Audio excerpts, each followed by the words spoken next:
Hi student, welcome to online education. तो हमने आज से पहले भी हमने बीएससी पार्ट फर्स्ट के अंतर्गत जो आपकी यूनिट नंबर जो सेकंड है जिसका नाम था कि आपका partial differentiation and parallel equation and derivative are of two types जो हमारे कर होते हैं वहाँ पर एक तो पोलर फॉर्म में थे, एक हमारे जो कार्तीय निर्देशांक जिसको बोलते हैं कार्टेशियन कोऑर्डिनेट सिस्टम। तो उस तरीके के हमारे जो क्वेश्चन थे उनके लिए हमने derivative in arc and parallel equation वाला जो टॉपिक था वो हमने कंप्लीट किया था वहाँ पर। तो आज से आपकी यूनिट नंबर जो फर्स्ट है वो स्टार्ट होने वाली है। यूनिट नंबर फर्स्ट का नेम है आपका divergent and convergent of series की श्रेणियों का अभिसरण एवं अपसरण। तो एग्जाम की दृष्टि के को ध्यान में रखते हुए, एग्जाम को ध्यान में रखते हुए हम जो एग्जाम के अंतर्गत जो आने वाली जो चीजें हैं उन्हीं को ही पढ़ेंगे यहाँ पर, ठीक है, क्योंकि समय भी हमारे पास कम है। तो हमारा टॉपिक क्या होगा आज का? श्रेणियों का अभिसरण एवं अपसरण यहाँ पर। तो चलते हैं।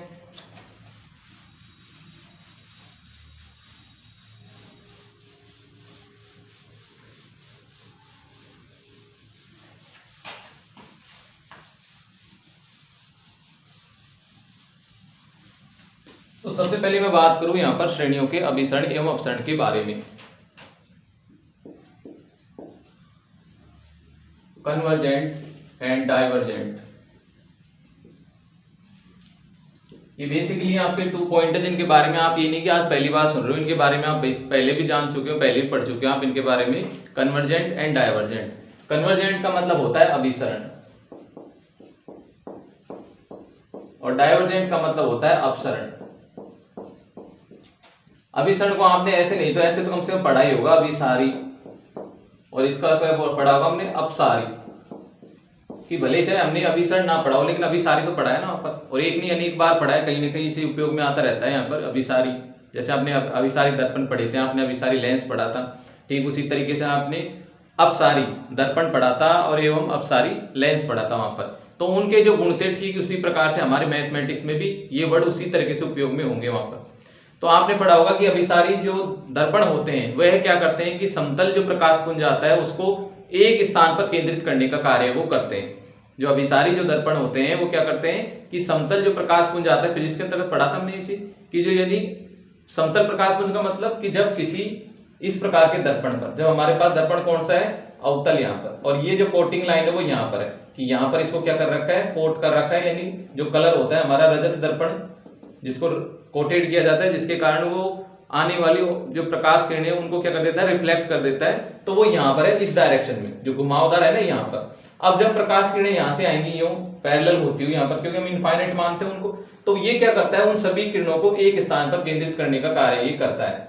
यही कार्य करता है ना यहाँ पर कि ऐसे जो दर्पण होते हैं वो क्या करते हैं कि जो प्रकाश पुंज जो समतल प्रकाश पुंज आता है उसको क्या कर देते हैं? पर्टिकुलर एक पॉइंट पर केंद्रित करने का वो कार्य करते हैं। नहीं पता होता आपने जब मिरर लिया हो और उसको सूर्य की रोशनी के सामने खड़ा किया हो तो पर्टिकुलर आपने देखा होगा कि उसका जो रिफ्लेक्शन है वो हम एक स्थान पर केंद्रित करके, जैसे कुएं में जैसे किसी चीज को देखना हो या गहरी चीजों में हमें देखना हो या प्रकाश को पहुंचाना हो तो तब काम आता था। तो वहां पर हो क्या रहा था कि आई तो बहुत सारी किरणें, लेकिन उसने क्या किया?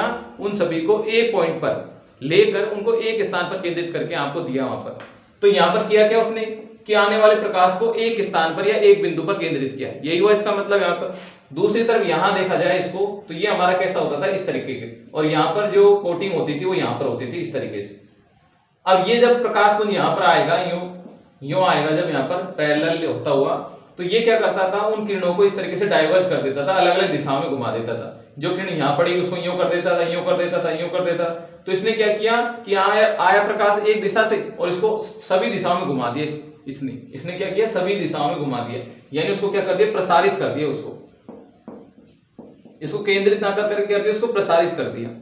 तो लगभग इनके गुण कैसे हो रहे हैं कि एक का काम तो क्या है, किसी भी कोई भी आपके पास वेव आ रही हो उसको एक जगह केंद्रित करना, एक का क्या काम है? उसको बिखेर देना वहां पर, ठीक है। ये तो यहाँ पर इनका मतलब तो ये हुआ ऑप्टिक्स के अंतर्गत। तो अब हम बात करें यहाँ पर एक प्रश्न की, यहाँ पर कि जैसे आपसे कहा जाए कि 2 और 2 का योग कितना होता है?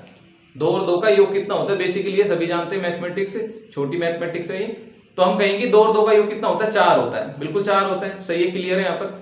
अब 4 होता है, ये तो हमको पता लगा कि 4 होता है यहाँ पर। अब आपसे ऐसा कहा जाए यहाँ पर कि दो संख्याओं का योग बताओ आप, कि कोई भी दो संख्याओं का योग बताओ। अब क्या 4 हो पाएगा क्या? अब तो कुछ भी हो सकता है, कि 6 भी हो सकता है, 8 भी हो सकता है, 5 भी हो सकता है, 1200 हो सकता है, 1000 हो सकता है, 1500 हो सकता है, कितने आंसर हो सकते हैं इसके यहाँ पर। प्रश्न वही था दो संख्याओं को जोड़ने का, लेकिन उसके आंसर 2 टाइप के हो गए यहाँ पर, कि एक तो आपने पर्टिकुलर एक आंसर दिया सभी ने मिलकर, और एक सभी ने अलग अलग अनंत आंसर दिए वहां पर, कि एक ही प्रश्न था जिसका एक बार तो क्या हुआ सभी ने एक साथ आंसर दिया और सिंगल आया वो, जो कि क्या आया था 4 आया था, कि 2 और 2 का योग कितना होता है 4 होता है। अब उसी प्रश्न को इतना सा कहा था यहाँ पर कि कोई भी दो संख्याओं का योग बताइए, तब आपने क्या इनफाइनाइट आंसर पॉसिबिलिटी हो यहाँ पर, कि हमने अनंत आंसर दे सकते हैं यहाँ पर इस विषय में।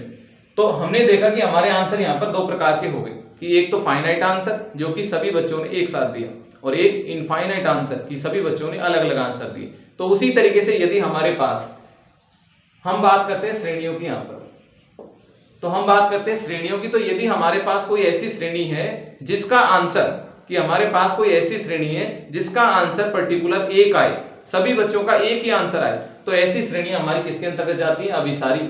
तो हमारी श्रेणियों को क्या कहलाती है? वो अभिसारी श्रेणी कहलाती है। और यदि किसी श्रेणी का जो आंसर है, बात आंसर की होगी यहाँ पर, क्योंकि हम गणित कर रहे हैं, गणित में आंसर्स निकालते हैं यहाँ पर, तो यदि किसी श्रेणी का जो आंसर है वो सभी बच्चों के अलग अलग आए, यानी कोई बच्चा क्या दे, कोई बच्चा क्या दे, कोई बच्चा क्या दे, तो उसके आंसर को हम वैलिड नहीं मान सकते, कि जब आंसर ही सबके अलग अलग आ रहे तो वैलिडेशन कहां से हुआ उसका।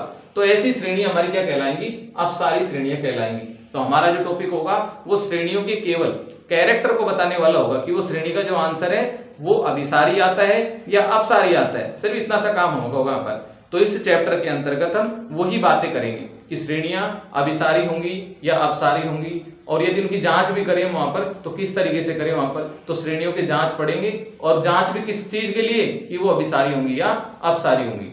अगर एक बात और की जाए तो हमारे पास कुछ श्रेणियां ऐसी हैं जो जानी पहचानी है, उनके बारे में तो आप देख के ही बता सकते हो कि श्रेणी अभिसारी होगी या अपसारी होगी। जैसे बात की जाए कि आपने 11-12 में पढ़ा होगा कि समांतर श्रेणी, गुणोत्तर श्रेणी, हरात्मक श्रेणी, तो हमारी जानी हुई श्रेणियां यहाँ पर, इनके बारे में हम आसानी से बता सकते हैं, क्योंकि इनके बारे में बहुत पहले से पढ़ते हुए आए। इनके नेचर के बारे में हमें अच्छे से पता है कि इनके पद किस तरीके से आगे बढ़ते जाते हैं, किस तरीके से डिक्रीजिंग होते जाते हैं, या किस तरीके से इंक्रीजिंग होते जाते हैं।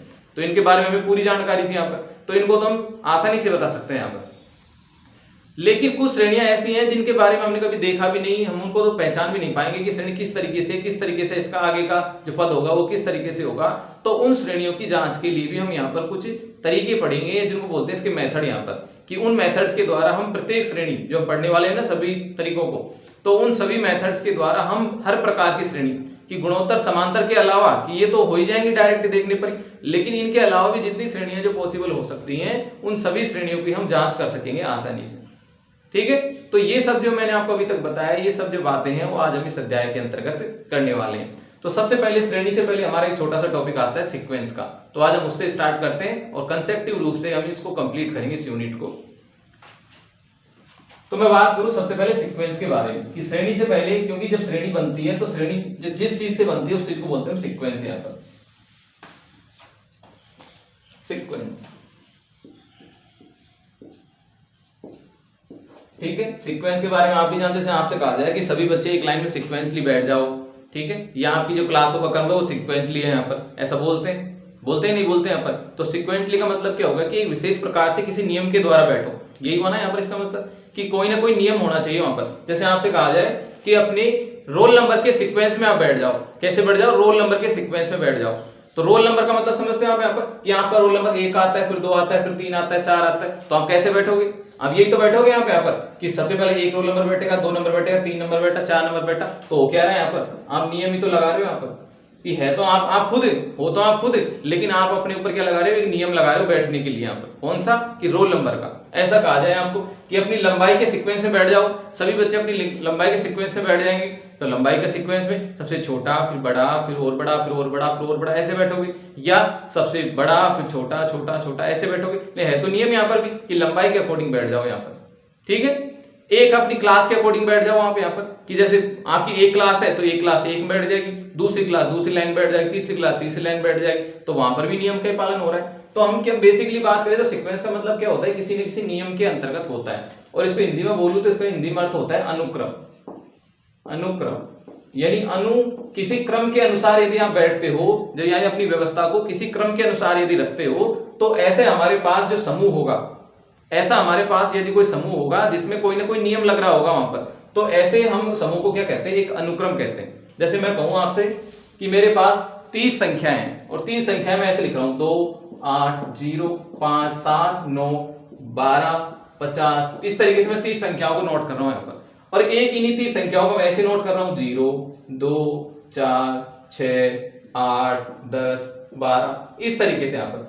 तो एक है समूह ये भी यहाँ पर और एक समूह यहाँ पर भी, नंबर ऑफ ग्रुप भी तो ये कि संख्याओं का कोई समूह है यहाँ पर, तो संख्याओं का समूह हम यहाँ पर लिख दिया दोनों तरीके से। लेकिन एक समूह को देखा तो 2 2 के बाद 8 8 के बाद 0 5 7, पता नहीं क्या हो रहा है यहाँ पर, मतलब आगे कह भी नहीं सकते हो आप आगे की आगे क्या व्यवस्था होगी या आगे का नंबर कैसा होगा, ना उनको गैस कर सकते हैं इसके बारे में, ना कोई अनुमान लगा सकते हैं। लगा सकते हैं क्या? बिल्कुल नहीं लगा सकते, है वही समूह यहाँ पर। लेकिन अब देखा हमने यहाँ पर कि एक समूह ऐसा है जिसमें देखो अरेंजमेंट देखो आप यहाँ पर 0 2 4 6 8 10 बिल्कुल सही जा रहा है यहाँ पर 12, तो आप अगला बता दोगे, अगला यहाँ पर 14 आएगा, फिर 16 आएगा, ऐसा हो रहा होगा, यहाँ पर 20 आया होगा, ऐसे 18 20 इस तरीके से। तो हमने क्या देखा कि है अंकों का समूह यहाँ पर, कि ये भी क्या है, एक समूह है और ये भी क्या है, एक समूह है। लेकिन दोनों में डिफरेंस समझिए आप यहाँ पर कि एक समूह तो ऐसा है जिसमें कोई पता ही नहीं चल रहा है क्या हो रहा है यहाँ पर, और एक समूह है जिसमें पूरा का पूरा नियम के अंतर्गत चल रहा है यहाँ पर कि 0 0 में 2 जोड़े 2 आ गए, फिर 2 में 2 जोड़े 4 आ गए, 4 में 2 जोड़े 6 आ गए, फिर 6 में 2 जोड़े 8 आ गए। तो चल रहा है एक नियम यहाँ पर कि जो प्रत्येक पद है वो नियम के अंतर्गत है, और नियम कौन सा? 2 2 जोड़ने का, कि 2 2 जोड़ते जाओ और आगे के अंक प्राप्त करते जाओ यहाँ पर। तो हमारा सीक्वेंस का जो नेम है वो भी इसी के अनुसार है यहाँ पर कि हमारे पास अंकों का समूह तो होगा लेकिन वो एक नियम के अंतर्गत होगा। तो सीक्वेंस की डेफिनेशन किस तरीके से आती है कि हमारे पास संख्याओं का एक ऐसा समूह जिसमें प्रत्येक पद किसी नियम के अंतर्गत हो, जिसमें प्रत्येक पद किसी नियम के अंतर्गत हो, नियम या सूत्र के अंतर्गत हो, तो वह जो संख्याओं का समूह है वो हमारा क्या कहलाता है? एक अनुक्रम कहलाता है। ठीक है, ये तो हो गई हमारी बेसिक डेफिनेशन यहाँ पर। इसी को यदि मैथमेटिक्स में थोड़ा और यदि प्योर करके इसको लिखूं यहाँ पर, तो कैसे लिखूंगा मैं यहाँ पर कि कोई ऐसा फलन, इसको यदि फंक्शन के रूप में यदि यहाँ पर लिखूंगा सीक्वेंस की डेफिनेशन को, तो मैं कैसे लिखूंगा? कोई ऐसा फलन जो प्राकृत संख्याओं के समुच्चय से अन्य किसी समुच्चय पर डिफाइन हो। कैसा होगा यहाँ पर कि कोई फलन f such that natural number to another set, कि हमारे पास प्राकृत संख्याओं के समुच्चय से किसी अन्य समुच्चय पर यदि कोई फलन डिफाइन होता है तो उस फलन को हम क्या कहेंगे? एक अनुक्रम कहेंगे यहाँ पर। अब एग्जांपल देखो, जैसे मैंने यहाँ पर इस तरीके का एक फलन डिफाइन कर दिया कि f(x) एक फलन है जो कि इस तरीके से काम करता है, और जहां पर जो x मैंने मेंशन किया है वो क्या है? एक नेचुरल नंबर है यहाँ पर। ठीक है, तो अब मैं इसको बनाता हूँ यहाँ पर। तो मैं लिखता हूँ सबसे पहले नेचुरल नंबर कहाँ से स्टार्ट होता है? 1 से होता है, तो 1 से यहाँ पर रखेंगे। तो मैं यहाँ पर 1 रखूंगा तो क्या आएगा? 2, तो पहला पद क्या आएगा इसका? 2। 2 रखूंगा तो क्या आ जाएगा? 4।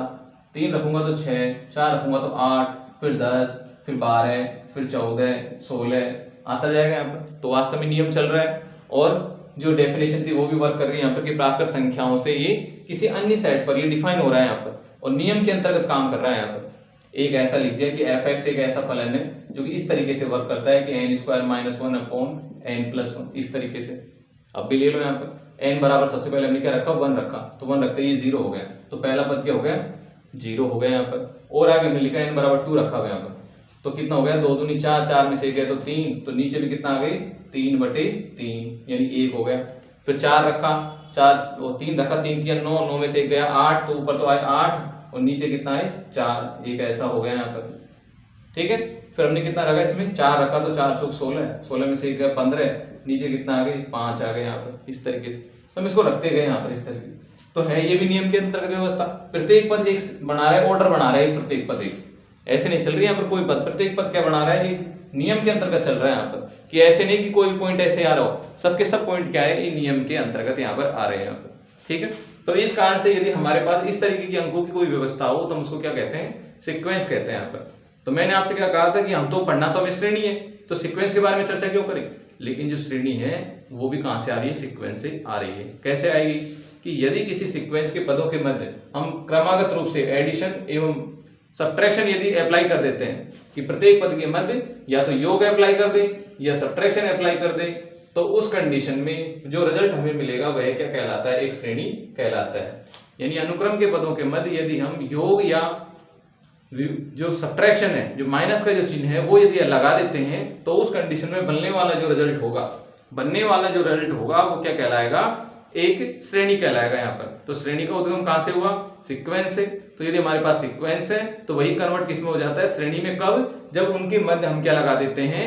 योग या माइनस, जिसको कहते हैं सब्ट्रैक्शन का चिन्ह यदि लगा देते हैं तो उस कंडीशन में बनने वाला जो रिजल्ट होगा वो क्या कहलाता है? एक सीक्वेंस कहलाता, वो श्रेणी कहलाती है। वहां पर क्या कहलाती है? श्रेणी।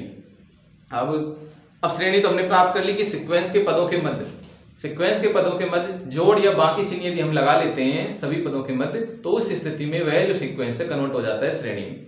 अब श्रेणी भी इसके आधार पर दो भागों में विभाजित हो जाती है कि एक तो ऐसी श्रेणी जिसमें पदों की संख्या सीमित हो, जैसे आपसे कहा जाए कि सम संख्याओं के 20 पदों का योग हमें प्राप्त करना है, कि प्रारंभिक सम संख्याओं के 20 पदों का योग हमें प्राप्त करना है, तो हमने 20 पद लिख दी, उनके बीच में जोड़ लगा दिया, तो ये हमारा सीक्वेंस था, वो किसमें कन्वर्ट हो गया? श्रेणी में हो गया यहाँ पर। ठीक है, तो इसमें हमने देखा कि इसमें पदों की संख्या कितनी थी? 20 थी, बिल्कुल फाइनाइट थी यहाँ पर। तो इसके बेसिस पे ये जो श्रेणी बनी यहाँ पर योग चिन्ह लगाने के कारण, ये कौन सी श्रेणी बनी? हमारी परिमित श्रेणी बनी यहाँ पर, क्योंकि इसमें नंबर ऑफ एलिमेंट या नंबर ऑफ जो पद हैं वो क्या है? फाइनाइट है यहाँ पर, उनको काउंट किया जा सकता है। जैसे हमने 20 की जगह 100 कह देता, या कह देता कि n के 50 मानों के लिए, n के 100 मानों के लिए, n के 200 मानों के लिए, ऐसा हो रहा है, तो बिल्कुल फाइनाइट होती है यहाँ पर। अब एक ऐसी श्रेणी जिसमें पूरा का पूरा सेट को इंक्लूड कर दिया, यानी जैसे मैंने यहाँ लिखा था कि x is the element of n, तो बताओ कहाँ जाके एंड होगी?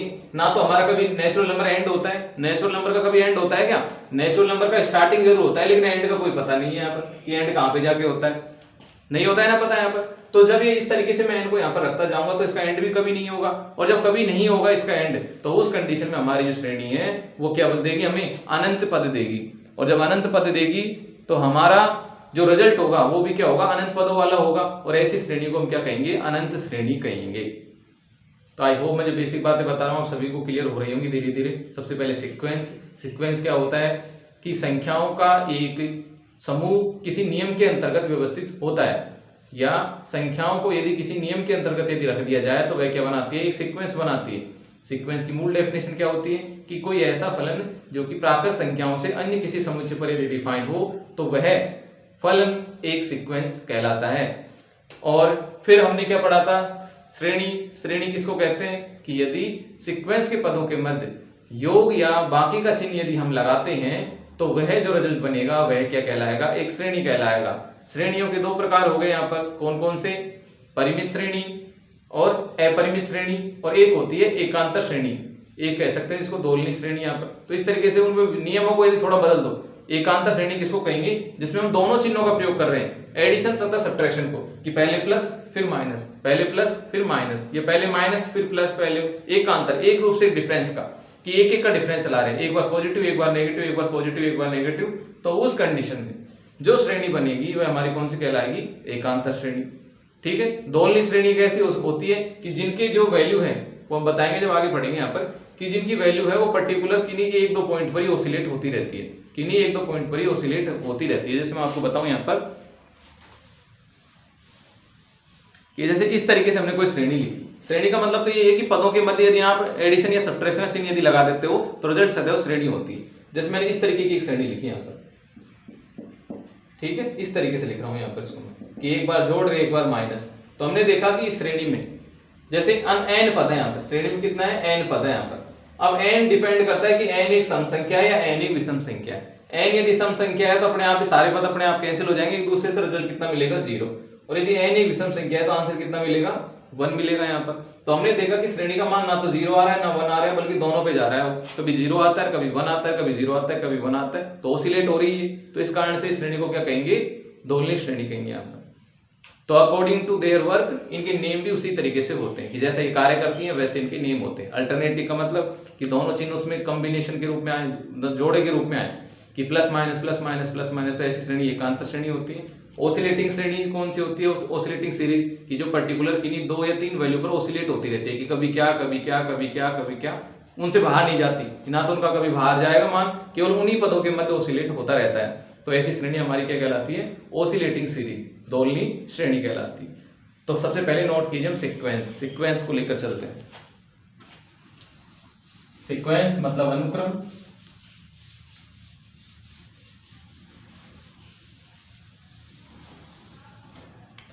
सीक्वेंस को क्या कहेंगे हम? अनुक्रम।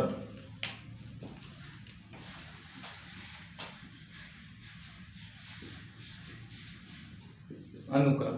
तो मूल डेफिनेशन क्या होगी कि यदि कोई फलन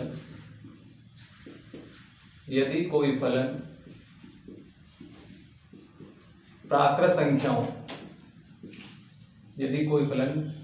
संख्याओं के समुच्चय से अन्य किसी समुच्चय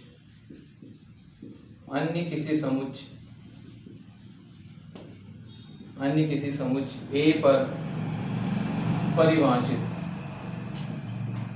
है तो वह फलन सीक्वेंस या अनुक्रम कहलाता है।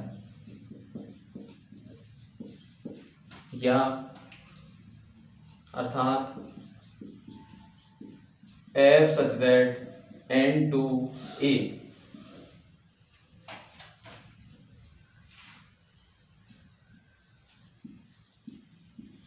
अनुक्रम कहलाता है कि कोई ऐसा फंक्शन जो कि नेचुरल नंबर से किसी सेट पर, अन्य का मतलब कितना होगा यहाँ पर, अन्य का मतलब ये है कि जो a है वो किसी भी सेट का ये हो सकता है, n किसी भी सेट का ये हो सकता है। कि जैसे ये खुद नेचुरल नंबर ही आया, जैसे मैंने एग्जांपल लिया था ना यहाँ पर कि fx बराबर 2n या 2x, तो ये नेचुरल नंबर, क्योंकि इसमें कभी आ ही नहीं रहा नेचुरल नंबर के अलावा। कि एक रखूंगा तो 2 आता है, 2 भी एक नेचुरल नंबर, 3 रखूंगा तो 6 आएगा, वो भी एक नेचुरल नंबर, तो कभी भी ना तो इसको 0 आ पाएगा ही, तो होल नंबर पे जा ही नहीं सकता।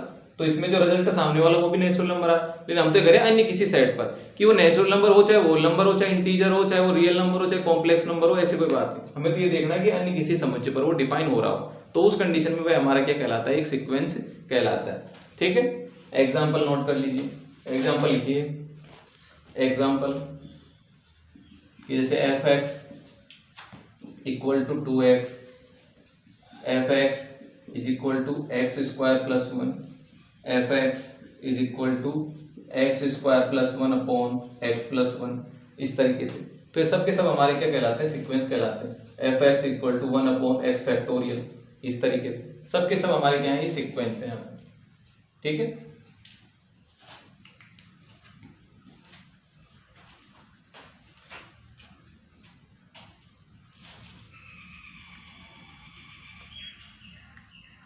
क्लियर, नोट कर लिया सभी ने।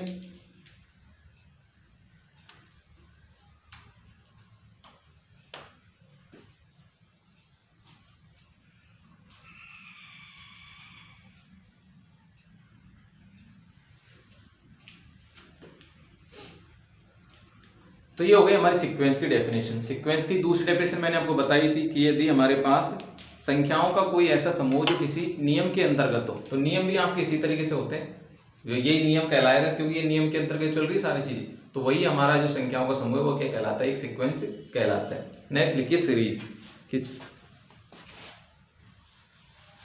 श्रेणियां।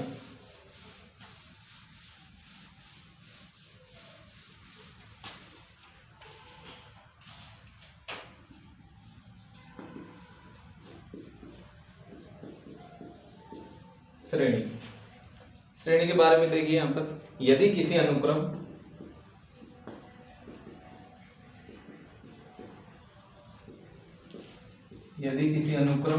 के पदों के मध्य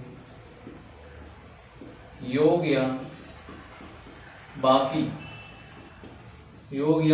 का चिन्ह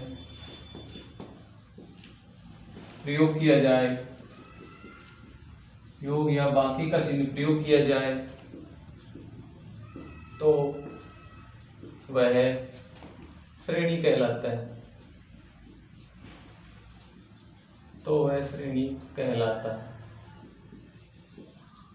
यदि किसी अनुक्रम के पदों के मध्य यदि हम योग या बाकी का चिन्ह यदि अप्लाई करते हैं, तो वह क्या कहलाता है, हमारा एक श्रेणी कहलाता है वहां पर।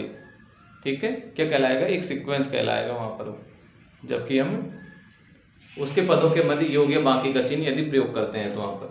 ठीक है, एग्जाम्पल है, जैसे हमने इन्हीं में से लिया था यहाँ पर। तो जैसे ये मेरे पास कोई सीक्वेंस था यहाँ पर, तो मैंने इसको कैसे लिखा, 2 4 6 8 10, इस तरीके का हमारे पास था ये, तो हमने इसको कैसे लिखा, इस तरीके से लिखा है। तो ये हमारी क्या हो जाएगी, एक श्रेणी होगी यहाँ पर। और लिखूँ मैं यहाँ पर इस वाले को खोल कर लिखूँ तो देखो 1 लिखूँगा तो क्या आएगा 2, तो 2 लिखूँगा तो कितना आएगा 5, 3 लिखूँगा 10, 4 लिखूँगा तो 17, 5 लिखूँगा तो 26, इस तरीके से। तो ये भी हमारी क्या है सीरीज है, क्योंकि यहाँ पर हमने इसके पदों के मध्य क्या अप्लाई किया हुआ है, एडिशन का जो साइन है वो अप्लाई किया है। तो इस वजह से ये भी क्या कहलाएगी, हमारी एक श्रेणी कहलाएगी। तो श्रेणी का मतलब इतना सही है कि सीक्वेंस के पदों के मध्य यदि हम एडिशन या सब्ट्रैक्शन यदि अप्लाई कर पाते हैं तो सबके सब क्या होते हैं, सीरीज होती है आपके यहाँ पर। और देख लेते हैं एग्जाम्पल एक आध और। अब वो एकांतर होती है, ऑसिलेटिंग होती है, हम तो केवल सीरीज देख रहे हैं यहाँ पर प्रेजेंट में। तो जैसे मैंने ऐसा लिखा कि 2 - 5 या 2 + 5, एक एक चलते जाते हैं कि 2 + 2 - 2 + 2 - 2 + 2 -2 + 2, इस तरीके से। तो ये भी हमारे पास क्या है, एक सीरीज है यहाँ पर, क्योंकि यहाँ पर हम इसको इस तरीके से लिख रहे हैं यहाँ पर, इस तरीके से, ठीक है।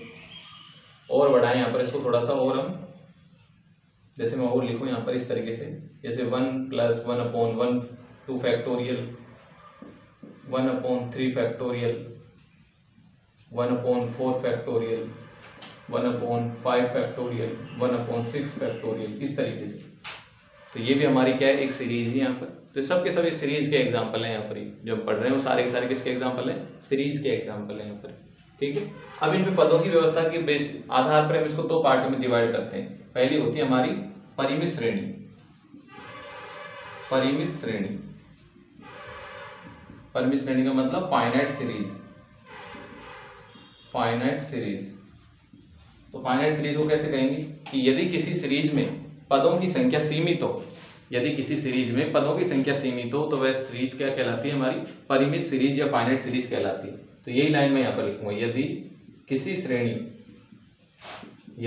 श्रेणी में पदों की संख्या परिमित है, तो पदों की संख्या परिमित है तो श्रेणी परिमित श्रेणी कहलाती है, तो श्रेणी परिमित श्रेणी कहलाती है।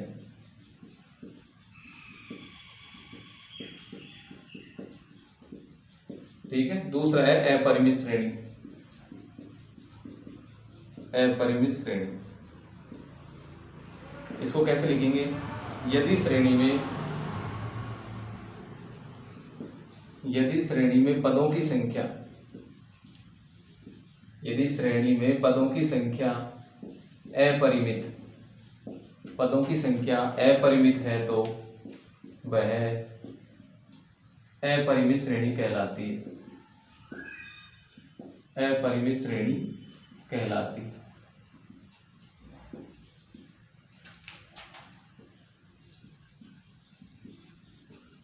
तो हमारे दोनों टाइप हो गए यहाँ पर, infinite series and finite series. Finite series किसको कहेंगे, जहाँ पर पदों की संख्या सीमित हो तो finite series, otherwise infinite series. Okay, तो finite series and example of infinite series. तो हमने जो एग्जांपल लिखे थे सारे सारे किसके, इनफाइनाइट सीरीज के एग्जांपल हैं। और वैसे में बुक के अंदर का जो पढ़ेंगे सीरीज वो सारी की सारी कौन सी पढ़ेंगे, इनफाइनाइट सीरीज हम पढ़ने वाले हैं। फाइनाइट सीरीज जो थी हमने समांतर श्रेणी गुणोत्तर श्रेणी पढ़ी है, कि हमने जो अर्लियर जो क्लासेस थी उनमें इसको कंप्लीट किया यहाँ पर, यानी पहले जो 11वीं 12वीं में जो हमने पढ़ा था ना सीरीज, वो सब फाइनाइट सीरीज के एग्जांपल्स हुआ करते थे। बट अब हम पढ़ेंगे, जो भी हम टेस्ट वगैरह करेंगे वो सब किसके लिए करेंगे, इनफाइनाइट सीरीज का। तो जब भी हम सीरीज की बात करेंगे बिल्कुल बेसिक उसका अर्थ यही होगा कि हम कौन सी सीरीज पढ़ने वाले हैं, इनफाइनाइट सीरीज पढ़ने वाले हैं। क्लियर। अब देखिए आगे, अब इनके कुछ टेस्ट है यहाँ पर। तो टेस्ट से पहले हमारे पास कुछ बेसिक सीरीज हैं, उनको जान लेते हैं कि कैसे कैसे उनके परिणाम होते हैं, बेसिक सीरीज के बारे में यहाँ पर। तो बेसिक सीरीज हमारी कौन कौन सी है, सबसे पहले हम बात करते हैं समांतर श्रेणी। सिंपल जो हमारे पास अर्थमेटिक जो प्रोग्रेस होती है समांतर श्रेणी, उसके बारे में बात करते हैं। सबसे पहला हमने किसका किया, मुख्य श्रेणी, मुख्य श्रेणी। बेसिक सीरीज के बारे में बात करते हैं यहाँ पर। सबसे पहले हमने किस कौन से लिया, समांतर श्रेणी, समांतर श्रेणी। तो समांतर श्रेणी हम जानते हैं कि जैसे सबसे पहले बात करूं 1 2 3 4, इस तरीके से हमारे पास क्या है, एक समांतर श्रेणी। समांतर श्रेणी है क्योंकि प्राकृत संख्याओं का जो योग होता है वो क्या होता है, एक समांतर श्रेणी होता है यहाँ पर। ठीक है, अब हमारा काम तो क्या है कि श्रेणियों का क्या बताना है। हमने शुरुआत में जब चर्चा की थी यही की थी यहाँ पर कि हमें श्रेणियों के बारे में क्या बताना है कि वो कन्वर्जेंट होगी या डाइवर्जेंट होगी, यही बताना था कि कन्वर्जेंसी या डाइवर्जेंसी वहां पर उसकी। तो यहाँ पर इसके बारे में यही बताना है कि जब इसका जो परिणाम आएगा, अब परिणाम कैसे आएगा, परिणाम आता है ऑपरेशंस के तहत। ऑपरेशंस का मतलब होता है संक्रियाएं। संक्रियाएं हमारी कौन कौन सी होती है, जोड़ बाकी गुणा भाग। गणित में कौन कौन सी होती है, जोड़ बाकी गुणा भाग। तो यदि हम इनके मध्य को सर करें, यहाँ पर संक्रिया लगाएं तो संक्रिया यहाँ पर कौन सी लिखी, जोड़। तो यदि सभी पदों को मैं जोड़ू तो जो परिणाम होगा वो क्या आएगा। हमारा क्वेश्चन क्या है कि जो परिणाम होगा वो क्या आएगा। अब परिणाम दो तरीके का होगा कि वो एक परिमित मान आएगा या एक अपरिमित मान आएगा। परिमित का मतलब कोई ना कोई जिसको देखकर आप उसको कह सको कि 50 आ रहा है, 100 आ रहा है, 200 आ रहा है, 500 आ रहा है, 1000 आ रहा है, 2000 आ रहा है, ये तो कहोगे परिमित, यहाँ इतना है जिसको लिख सको आप यहाँ पर। एक अपरिमित पता ही नहीं, जितना आप लो उससे बढ़कर आए, जितना आप लो उससे भी और बढ़ जाए वहां पर। तो उस कंडीशन में उस श्रेणी को क्या कहेंगे कि जब परिमित मान आए तो श्रेणी को कहेंगे अभिसारी, और जब अपरिमित मान आए तो उसको क्या कहेंगे, अपसारी। यहाँ पर समझ में आ गई बात यहाँ पर। तो इस श्रेणी के बारे में आपको बताना है। यहाँ पर श्रेणी में सारवंतर आपको पता है यहाँ पर इसमें कॉमन जो डिफरेंस है, इस श्रेणी का सारवंतर क्या है, सारवंतर, सार्व जो अंतर है वो हमारा क्या है यहाँ पर, एक है यहाँ पर। ठीक है, तो हमने क्या देखा कि हमारे पास ये सीरीज है जिसमें कॉमन डिफरेंस कितना है, 1 है यहाँ पर। तो उस कंडीशन में यदि इसके मैं n पदों को जोड़ू, श्रेणी के n पदों का योग, तो आप जानते हो कि श्रेणी के n पदों का योग कितना होता है, n गुणा n+1/2 होता है। अब n पद जो हमारा है वो इनफाइनाइट है। यहाँ पर हम यहाँ पर क्या ले कि हमारा जो nवा जो पद है वो तो क्या प्राप्त हो रहा है हमारे यहाँ पर, हमें तो इनफाइनाइट पदों को जोड़ना है। इसके एक दो नहीं, पूरे पूरे जितने संभव पद हो सके सभी को जोड़ना है और फिर परिणाम को बताने कितना आंसर आएगा। तो मैं इसके यदि अनंत पदों को जोड़ता हूं तो मेरे पास जो परिणाम होगा वो कितना होगा बताओ, कि जब मैं यहाँ पर इसकी लिमिट भी लूं, क्योंकि जब हमें इसका यदि लिमिट लेना हो यहाँ पर, यानी अनंत पदों को मुझे जोड़ना हो, तो मैं इसको कैसा लूंगा यहाँ पर कि limit of n tends to infinite of Sn, कि मैंने इसके n पदों के योग का क्या ले लिया, मैंने इनफाइनाइट, यानी इसकी लिमिट ली इनफाइनाइट, उसका परिणाम कितना आएगा कि n पदों का योग है, उसमें यदि हम n को इनफाइनाइट की n की वैल्यू इनफाइनाइट की ओर चले जाए तो उस कंडीशन में उसका योग कितना आएगा, तो वो मैं यहाँ पर ले रहा हूँ। तो limit of n tends to infinite of n गुणा n+1/2, तो हमने देखा कि इसका जो परिणाम आएगा वो कितना आएगा, इनफाइनाइट। तो हमने क्या देखा कि ये क्या है, एक अपरिमित मान है। अपरिमित मान है तो हमने इसको क्या कह दिया कि श्रेणी हमारी कौन सी होगी, अपसारी होगी। यहाँ पर हमारी श्रेणी कौन सी होगी, अपसारी श्रेणी, क्योंकि यही तो देखना होता है हमें यहाँ पर कि श्रेणियों का योग ज्ञात करो, यानी जैसा दे रखा है वैसे ज्ञात करो, और परिणाम यदि कोई फाइनाइट आता है तो कहेंगे फाइनाइट श्रेणी, अदरवाइज क्या कहेंगे उनको, इनफाइनाइट कहेंगे यहाँ पर। तो प्रेजेंट में हमें इसका आंसर क्या मिला, अपरिमित मिला, तो श्रेणी कौन सी हो जाएगी, ये अपसारी। तो यहाँ पर मैं लिखता हूँ इसको अपसारी, कि हमारी जो श्रेणी है वो कौन सी है, अपसारी। तो नेक्स्ट मैंने यहाँ पर लिखा कि श्रेणी हमारी कौन सी होगी, अपसारी, अपसारी श्रेणी।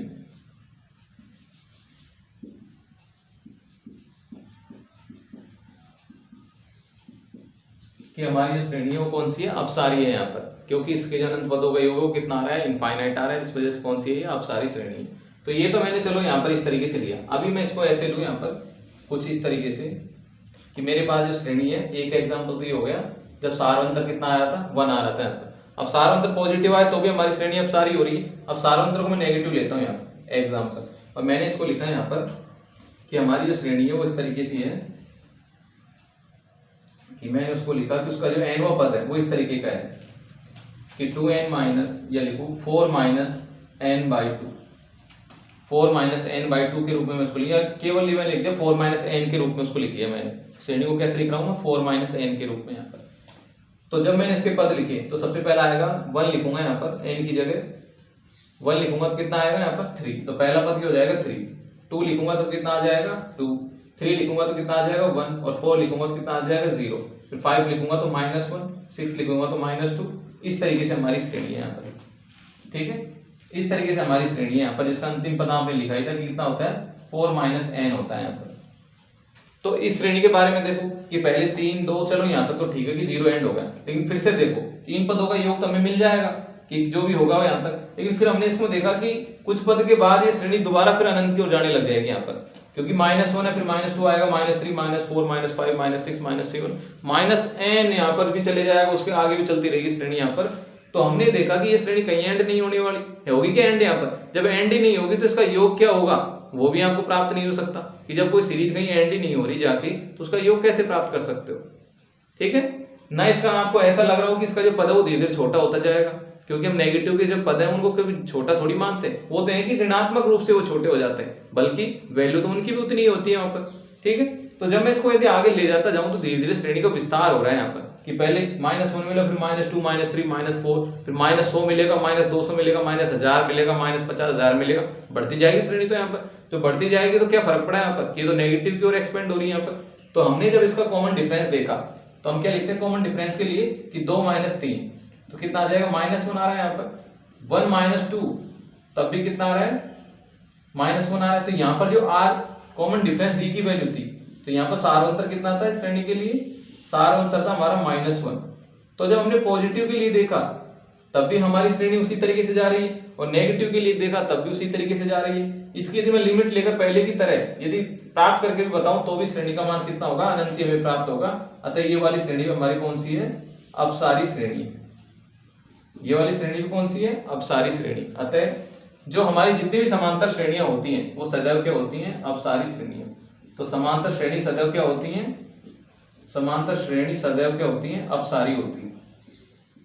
कि इनका मान आप कुछ भी लो, चाहे कॉमन डिफरेंस का मान चाहे आप 1 लो, चाहे 2 लो, चाहे 3 लो, चाहे 0 लो, 0 लेके भी देख लो आप यहाँ पर, अपसारी श्रेणी, अपसारी श्रेणी।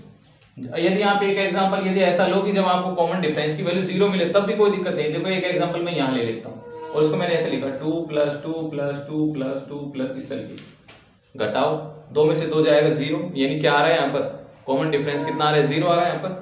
तो उस कंडीशन के अंतर्गत भी जब इसको जोड़ूंगा तो इसके पदों को कैसे लिखूंगा मैं, अंतिम पद को 2n लिखूंगा यहाँ पर, या n, क्योंकि 2n ही होगा ना यहाँ पर, कि जो अंतिम पद है वो इस तरीके से होगा, इनका जो योग होगा वो किस तरीके से होगा, 2n के रूप में होगा। अब जो n की वैल्यू हमारे पास क्या होगी, इनफाइनाइट होगी, कोई रुक थोड़ी रही है यहाँ पर, ये तो 2 2 2 2 बढ़ते ही जा रहे हैं यहाँ पर, एंड नहीं हो रहे कहीं पर भी। और जब एंड नहीं हो रहे तो इनका योग जब मैं प्राप्त करूंगा तो वो भी मुझे क्या मिलेगा, एंडलेस मिलेगा यहाँ पर, क्योंकि वो भी फाइनाइट नहीं हो सकता। जितना मैं जोड़ने की कोशिश करूंगा उतना ही मुझे बढ़कर मिलेगा, क्योंकि आगे के पदों में बढ़ रहा है, रुक थोड़ी रही है श्रेणी। रुकती तो तब वो जब कहीं ना कहीं वो 0 की ओर एंड हो जाती है, जब जितना आगे मान बढ़ा जाए उतनी 0 के सन्निकट वो जाती रहती, तब जाके उसका एंड होता। तो ये तो 2 2 2 2 आपको मिलते ही रहेंगे। जैसे 100 पदों का ज्ञात कर लूंगा मैं, 200 आंसर आ जाएगा मेरा, लेकिन फिर भी 101 पद लेते फिर से वो हो जाएगा, 2 और बढ़ जाएगा, फिर और बढ़ जाएगा, और बढ़ जाएगा, तो एंड नहीं हो रही कहीं पर भी श्रेणी। तो इनका जो योग होगा वो भी एंडलेस होगा, यानी उसका भी एंड नहीं हो पाएगा, और एंड नहीं हो पाएगा तो हमारी श्रेणी कौन सी होगी इस कंडीशन में, अपसारी श्रेणी। तो इस वाली जो ये वाली श्रेणी होगी ये भी कौन सी होगी आपकी, अपसारी श्रेणी। तो हमने देखा कि जो समांतर श्रेणी के हमने तीनों प्रकार के डिफरेंस ले लिए, कि जब सार अंतर +1 प्लस पॉजिटिव आए तब भी हमारी जो श्रेणी हो रही थी वो अपसारी हो रही थी। जब हमने सारवंतर को 0 कर दिया तब भी हमारी श्रेणी क्या आ रही है, अपसारी आ रही है। और जब सारवंतर का मान नेगेटिव कर दिया तो भी हमारे अनंत पदों का योग कितना आता है, अपरिभाषित या अपरिमित आता है। तो समांतर श्रेणी सदैव हमारे कौन से नेचर की होती है, अपसारी नेचर की होती है। ठीक है, कि समांतर श्रेणी जैसी भी होगी सदैव कौन सी होगी, वो अपसारी ही होगी। ठीक है, तो एक बार आप इसको नोट कीजिए, फिर पढ़ते हैं अपन दूसरी श्रेणी।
ठीक है।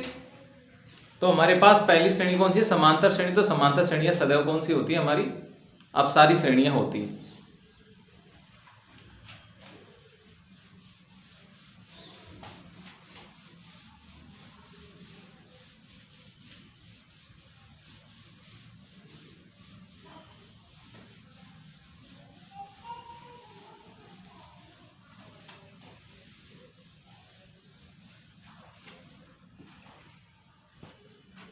दूसरा है समांतर श्रेणियों के लिए हम जनरल से कोई भी श्रेणी हो तो उसके लिए हम, यदि हमारे पास कोई जानी पहचानी श्रेणी हो तो उसके लिए सिंपल सा टेस्ट है।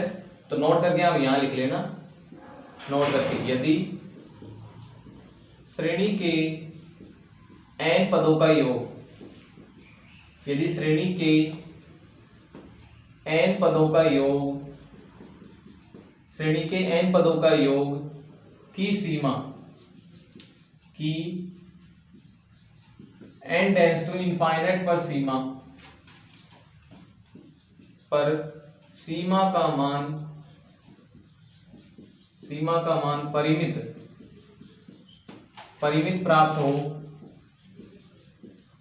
प्राप्त होता है, परिमित प्राप्त होता है तो श्रेणी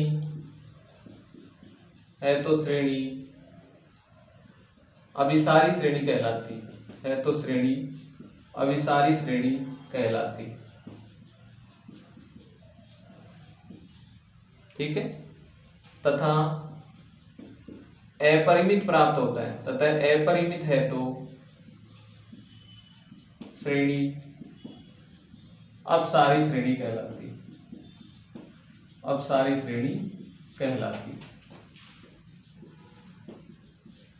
ये सिंपल सा टेस्ट हो गया हमारा कि जब यदि हम किसी श्रेणी के n पदों का योग यदि प्राप्त कर पाए और उसकी यदि हम लिमिट ले n टेंड्स टू इनफाइनाइट पर, और वो यदि हमें पर्टिकुलर कोई फाइनाइट वैल्यू मिलती है, तो उस कंडीशन में हम श्रेणी को क्या कहेंगे वहां पर? उसको अभिसारी श्रेणी कहेंगे। और यदि उसका मान यदि अपरिमित प्राप्त होता है तो वह क्या कहलाएगी? हमारी अपरिमित श्रेणी वो कहलाएगी वहां पर।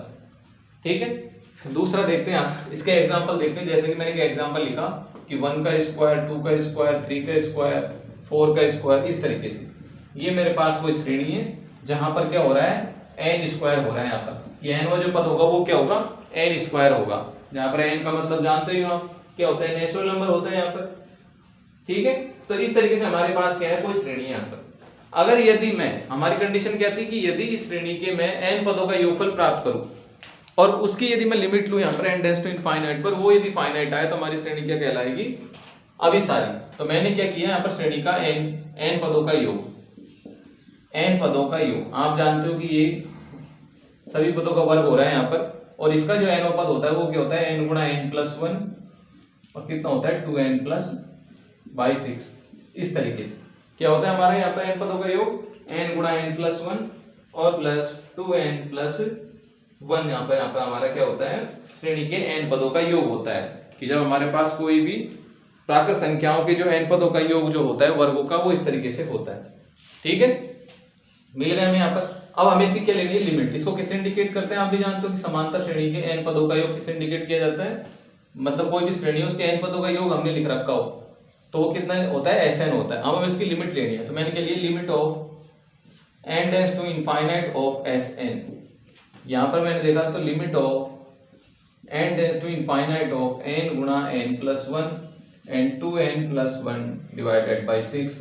अब यहाँ पर कुछ भी हम इसको n को एलिमिनेट कर नहीं सकते किसी भी कंडीशन के कारण, तो यहाँ पर इसकी वैल्यू क्या होगी? इनफाइनाइट, और इनफाइनाइट होगी तो हमें क्या मिलेगी? श्रेणी अपसारी है। तो हमारे पास जो श्रेणी है वो कौन सी है? अपसारी है यहाँ पर। तो ये यहाँ पर सिंपल टेस्ट है, लेकिन ये टेस्ट तभी तक काम कर पाता है जब हमारे पास श्रेणी के n पदों को ज्ञात करने का कोई फॉर्मूला हो। तो ये तो हमारी जानी पहचानी श्रेणी थी कि प्राकृत संख्याओं के n पदों के वर्गों का योग, n पदों के वर्गों का योग था। तो वो तो हम जानते हैं कितना होता है। एक जानते हैं प्राकृत संख्याओं के n पदों का योग भी हम जानते हैं, तो वो भी निकाल सकते हैं। गुणोत्तर श्रेणी का योग भी, अनंत पदों का योग हम ज्ञात कर सकते हैं। तो वो चीज तो सिंपल है यहाँ पर, क्योंकि उनको हम ज्ञात कर सकते हैं यहाँ पर, इस वजह से। लेकिन ऐसी श्रेणियां भी तो जिनका आप ज्ञात नहीं करते, वहां क्या करोगे? तो उनको ज्ञात करने के लिए हमें इस एक्सरसाइज की जरूरत पड़ती है कि कैसी भी श्रेणी हो, उसके लिए आगे अलग अलग प्रकार के टेस्ट हैं जिनके द्वारा हम आसानी से श्रेणी के n पदों का योग ज्ञात कर सकते हैं। तो क्लियर हुआ सभी का ये बातें? अब बढ़ते हैं आगे थोड़ा सा और। एक एग्जांपल और ले लेते हैं।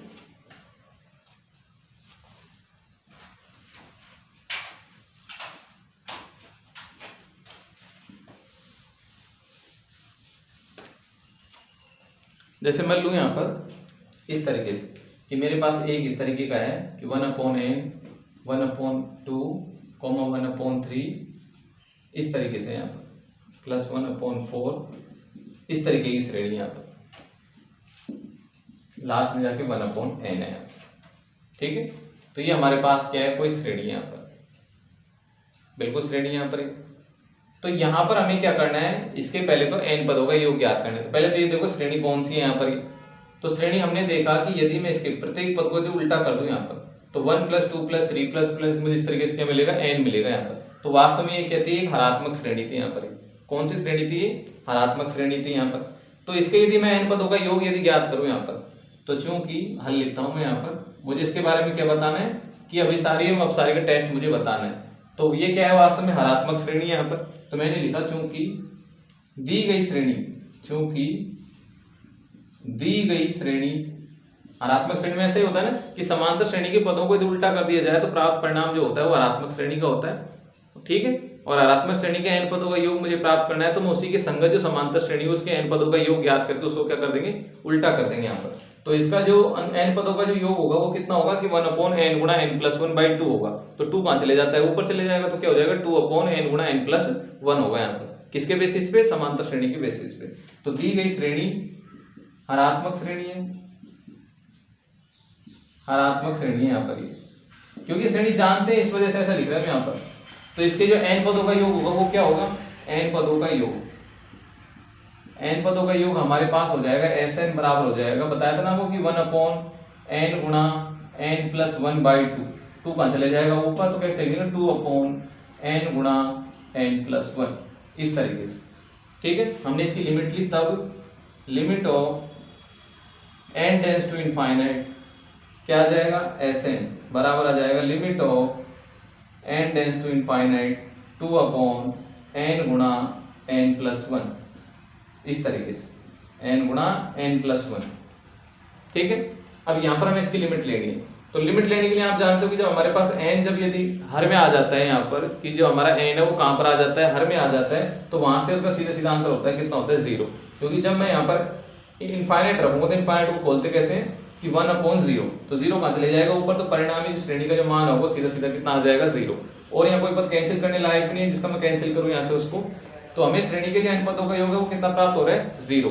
तो हमने क्या है कि 0 क्या होता है, एक फाइनाइट वैल्यू होती है, 0 फाइनाइट वैल्यू तो होती है यहाँ पर, ये 0 का कोई मान वो स्पेशल होता हो, 0 एक फाइनाइट वैल्यू होती है। तो क्या लिखेंगे, जो कि परिमित मान है यहाँ पर। और अगर ये परिमित है तो क्या लिख दिया कि श्रेणी जो हमारी है, श्रेणी कौन सी है, अभिसारी है।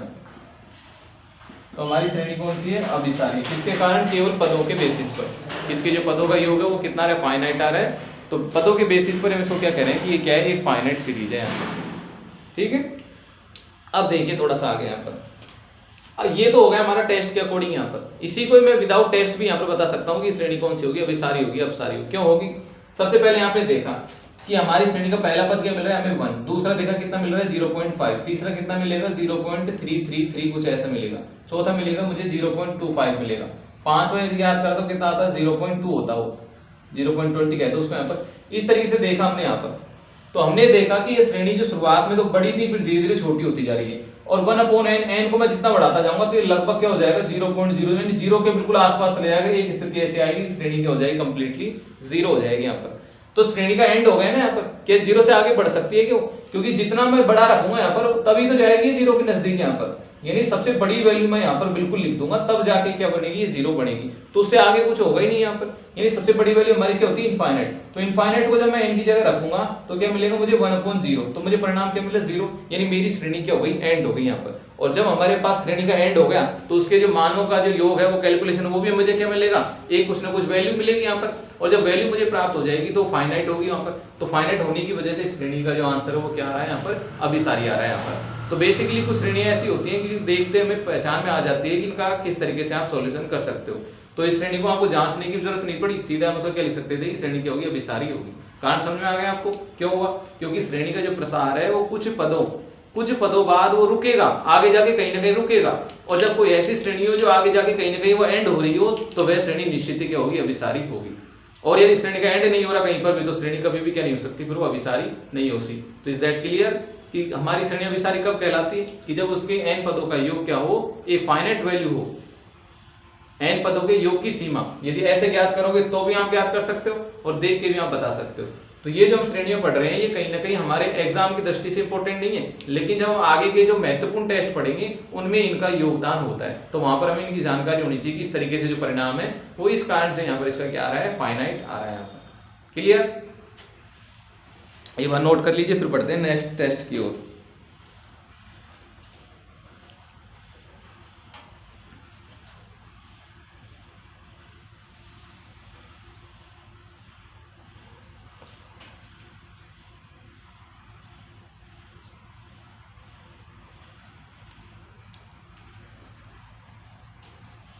अब देखते हैं, हमने समांतर श्रेणी के बारे में, उससे रिलेटेड ऋणात्मक श्रेणी के बारे में बेसिक नॉलेज ले ली। अब पढ़ते हैं गुणोत्तर श्रेणी के बारे में।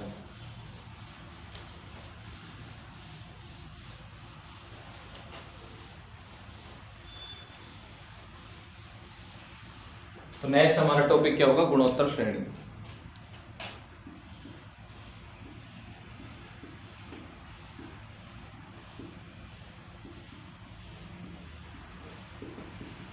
गुणोत्तर श्रेणी, तो गुणोत्तर श्रेणी पर भी आप एक बार इसका थोड़ा विश्लेषण करो तो अपने आप आपको पता लग जाएगा कि गुणोत्तर श्रेणी किस कारण से अभिसारी हो सकती है, किस कारण से वो अपसारी हो सकती है। तो तीन एग्जांपल यहाँ पर लेते हैं। पहला एग्जांपल हमने लिया कुछ इस तरीके से, एग्जांपल नंबर ये पहला हो गया, वो हमने इस तरीके से लिखा कि 2 का स्क्वायर 2 की पावर 4 2 की पावर 3 कर लेते हैं यहाँ पर, 2 की पावर 4 और इस तरीके से 2 की पावर n।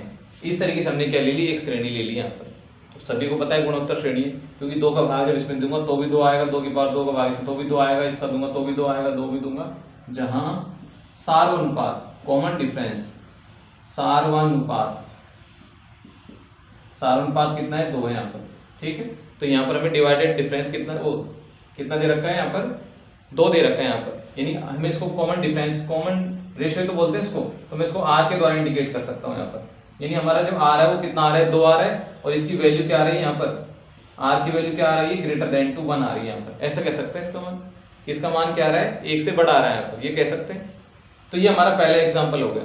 ठीक है, तो इसको यदि मैं यहाँ पर इस श्रेणी को यदि मैं देखूं थोड़ा सा यहाँ पर, तो मुझे पहला पद छोटा मिला 2, फिर उससे अगला पद 4 हो गया, फिर ये 8 हो गया, फिर ये 16 हो गया। इस तरीके से देखा कि श्रेणी बढ़ रही है, यहाँ पर बढ़ रही है या घट रही है? बढ़ ही रही है आगे तक यहाँ पर, क्योंकि जैसे जैसे 2 की पावर बढ़ाते जाओगे हमें वैल्यू बहुत धीरे धीरे लार्ज मिलने लग जाएगी यहाँ पर, लार्ज से भी लार्ज और भी बहुत बड़ी मिलने लग जाएगी। तो अब वो कहीं पर इसका एंड हो सकता है क्या आगे जाके यहाँ पर? यदि n को आप बढ़ाओगे यहाँ पर तो इसकी पावर इनफाइनाइट होगी, तो उसकी वैल्यू भी क्या होती है? इनफाइनाइट ही होती है। कि 2 की पावर इनफाइनाइट करूं मैं तो भी वैल्यू क्या होगी? 2 की पावर बहुत बड़ी मिलेगी, मुझे इनफाइनाइट ही प्राप्त होगा। तो श्रेणी का एंड कहाँ हुआ बताओ? 0 होता तो एंड होता है यहाँ पर, तो श्रेणी का कहीं एंड नहीं हुआ, और जब कहीं एंड नहीं हुआ तो हमारी श्रेणी वास्तव में क्या मिलेगी? हमें यहाँ पर ये अपसारी श्रेणी प्राप्त होगी यहाँ पर। तो हमारा जो परिणाम होगा वो क्या होगा? अपसारी होगा यहाँ पर, अपसारी है ये गुणोत्तर श्रेणी।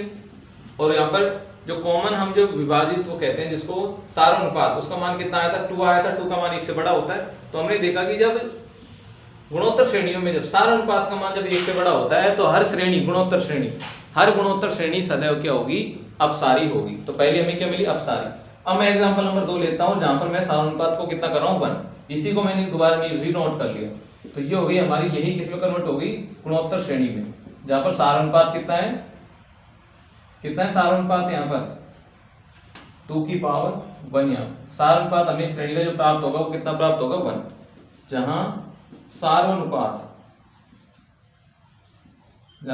अनुपात जो मुझे मिला r, वो मुझे कितना मिला? 1। और 1 का मान किसके बराबर होता है? 1 के बराबर होता है।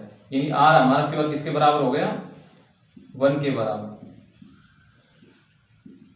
ठीक है, कि जो कॉमन हम जो रेशियो लेते थे वो कितना मिल रहा है हमें? यहाँ पर 1 मिल गया यहाँ पर। तो अभी हमने देखा कि 2 जोड़ते जाओ, श्रेणी का कहीं एंड नहीं हो रहा है यहाँ पर, इस कंडीशन के कारण भी। तो इस वजह से ये श्रेणी भी क्या है आपकी? अपसारी श्रेणी है, अपसारी श्रेणी।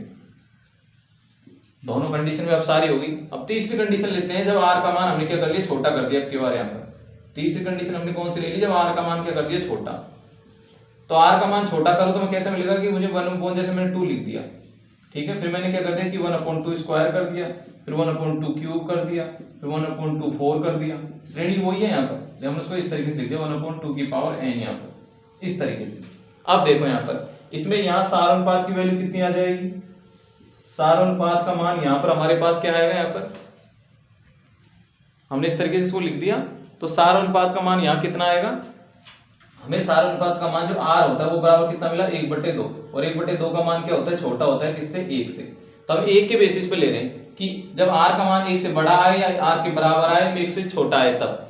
अब हमारी श्रेणी को देखो आप यहाँ पर ध्यान से थोड़ा सा, कि पहला पद कितना आएगा, 0.5 आएगा, दूसरा कितना हो जाएगा, 0.25 आ गया, और तीसरा पद देखा तो ये तो कितना हो गया, 0.125 हो गया।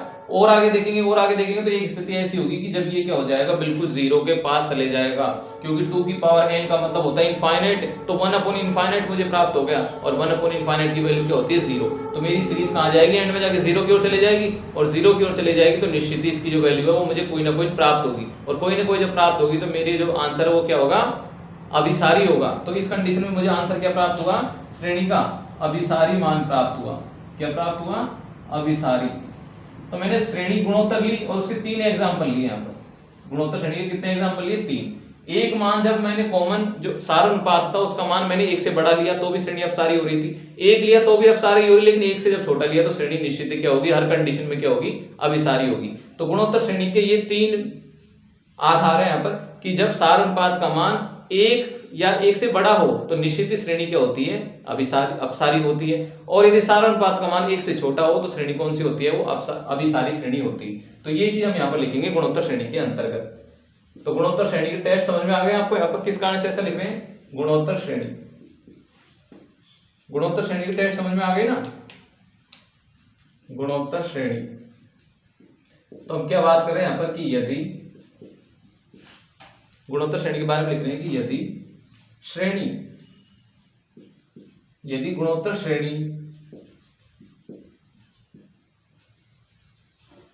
या सीधे सीधे लिखते थे कि यदि जीपी एक गुणोत्तर श्रेणी है,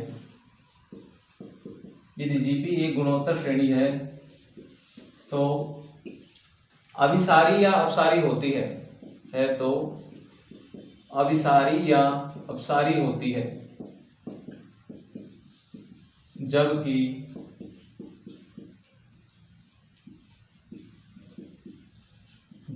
क्या लिखा था जब उसके बारे में पहला केस लिखा यहाँ पर।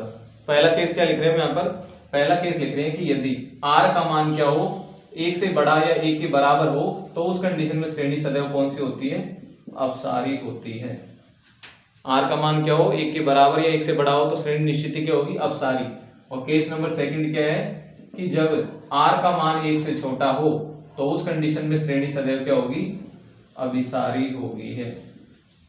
तो ये हमारे गुणोत्तर श्रेणी के 2 टेस्ट होते हैं कि यदि गुणोत्तर श्रेणी में यदि कॉमन जो रेशियो है यानी इसको हम सार अनुपात कहते हैं, उसकी वैल्यू यदि greater than at equal to 1 होती है तो इन दैट कंडीशन श्रेणी विल बी कन्वर्ज, श्रेणी will be converge and otherwise diverge. यहाँ पर कि यदि r की वैल्यू यदि लेस देन टू 1 होगी तो in that condition the series will be converge otherwise diverge. वहां पर तो हमारी जो श्रेणी है वो अपसारी कब होगी, जब r का मान 1 से बड़ा या 1 के बराबर आता है तो श्रेणी कन्वर्ज होगी वहां पर, डाइवर्ज होगी यहाँ पर। यदि 1 से बड़ा या 1 के बराबर आता है तो डाइवर्ज होगी, और यदि 1 से छोटा आता है तो श्रेणी कौन सी होगी, आपकी कन्वर्ज होगी। तो हमने देखो समांतर श्रेणी के बारे में देख लिया, हरात्मक के बारे में भी देख लिया, ठीक है, और ये गुणोत्तर के बारे में भी देख लिया। इसी तरीके से एक हमारी याद करने लायक एक श्रेणी और है हाइपर हार्मोनिक, तो उसकी चर्चा भी हम करेंगे नेक्स्ट वीडियो में। तो आज के लिए इतना ही। आप मुझे लगता है कि आप सभी को जो मैं बता रहा हूँ सभी को समझ में आ रहा होगा, और यदि फिर भी यदि आपको मन में कोई डाउट या कोई क्वेश्चन से यदि आप कोई थोड़ा बहुत यदि आपको दिक्कत आती है तो आप मुझे कमेंट सेक्शन में इस चीज़ को मेंशन कर सकते हो, ठीक है। तो आज के लिए इतना ही, धन्यवाद।